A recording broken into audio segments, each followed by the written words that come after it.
This is Newcap News with Adam McVicker.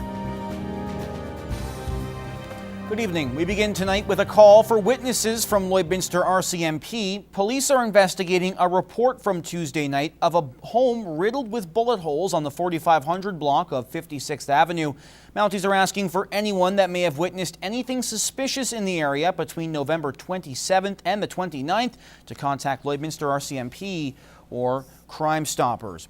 Well, it's no secret Lloydminster has been feeling the effects of recent economic struggles across the province and the country, and a new report shows just that. More than a quarter of apartments in the border city are currently vacant, much higher than normal. Josh Ryan has more. The economic downturn of the past 2 years has hit Lloydminster hard. One area particularly affected is rental housing, as apartment vacancy has now climbed past 25%. The competition in the rental industry right now is very, very stiff, very tight. So we're all constantly watching our competitors, and they're constantly watching us to see what new and creative thing we've each come up with to entice renters to choose us.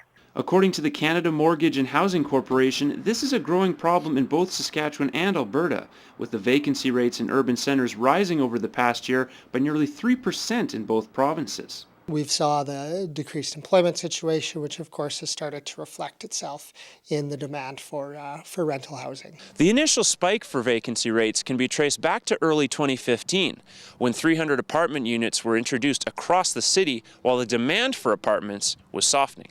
To then have this sort of bump or jump upwards in supply was an unfortunate timing of supply and demand not meeting very well. While companies across the city have felt the effects of the rate climbing, Zeman says recent months have remained stable. We've been lucky enough that we've had the same or more renters coming in than we've had leaving us. We've definitely had to get creative with our incentives and things like that in the past few months. And while there's no certainty moving forward, Reid believes things will start to improve next year. When demand decreases and we've had an increase in supply, as we've had here in Lloydminster, then those outcomes are certainly possible. Josh Ryan, Newcap News. Well, as mentioned, unemployment has become a taxing issue for Canadians.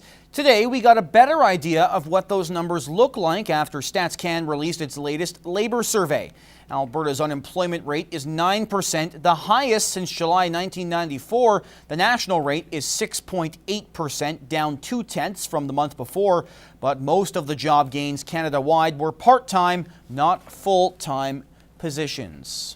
Well, famous Canadian actor Tom Jackson spoke to students at Lloydminster Comprehensive High School today. Known for his role in North of 60, Jackson is in the border city on his Canada-wide Huron Carol tour. In the stable dark was glad to tell of the gifts he gave. Huron Carol is a benefit concert that features Jackson performing alongside other artists, with proceeds going towards the local food bank. We need to pay attention of our neighbors, not just across the ditch, but across the lane. Because we don't always know. Because hunger is a silent disease, we don't always know when people are going hungry.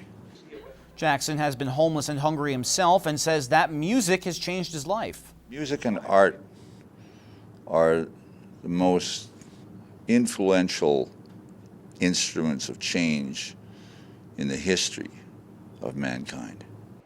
Huron Carol plays at the Vic Juba Theatre tonight at 7:30. Well, the annual Here Comes Santa Claus event is set for downtown this weekend. Heather Clagus has more in this week's edition of What's Happening.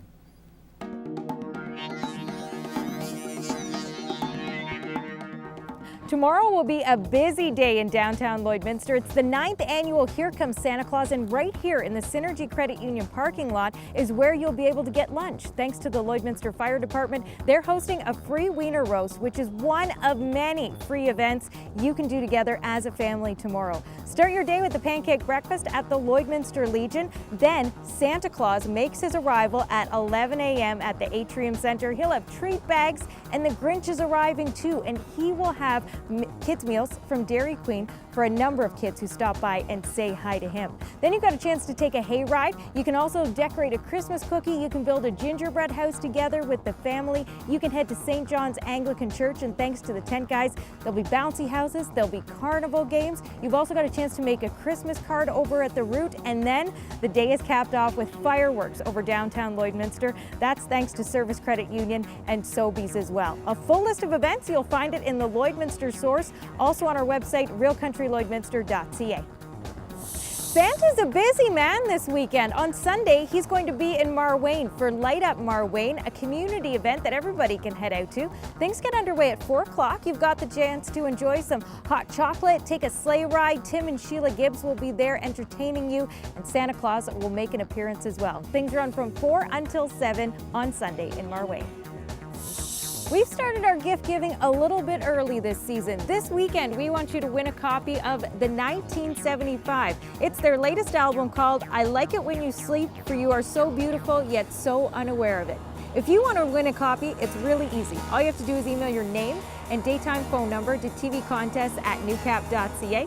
And we want to say thanks to John at Universal Music Canada for setting us up with the music. And coming up on Monday night is the annual Twinkle Tour, so make sure your Christmas lights are on. The tour is going to leave Bud Miller Park at approximately 6:30 Monday evening. It'll wind its way through the city and then end up at the Wild Rose Pavilion. Well, whatever you choose to do this weekend, I hope you have a great one. I'm Heather Plegas, and that's what's happening. Well, the Bobcats have had a long season so far, but it only gets more grueling as they'll be on the road for the next month starting December 4th. Bailey Needy has more on the road trip.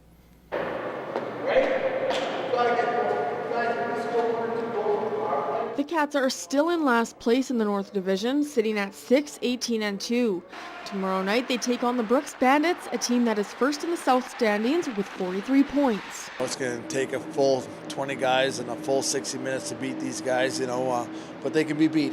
Any team can be beat. But when we have everybody working hard and stuff and doing what they're told to do and like executing the game plan, then it seems like we're winning games. When we don't do that, it's tough to play.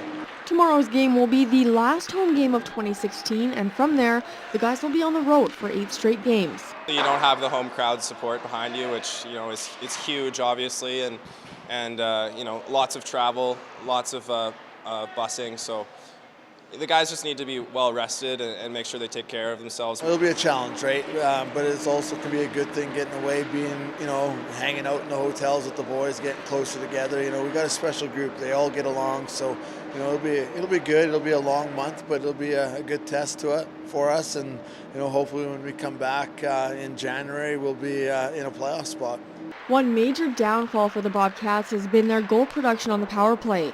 Games that have been lost by 1 or 2 goals could have easily turned around with a dominant power play line. We need to get shots. We don't shoot the puck enough on the power play. If we do get one shot, it's one shot and done. So we've changed a few things where we're going to be shooting the puck and having traffic and keep it kind of simple. The Bobcats will play the Bandits tomorrow night in their last home game of 2016. The road trip will begin the following day, where they'll head to Drumheller to take on the Dragons. After a long month of being on the road and a short Christmas break, the guys will be back at the Civic on January 6th, hoping to be locked into a playoff spot. Bailey Nitty, Newcap Sports.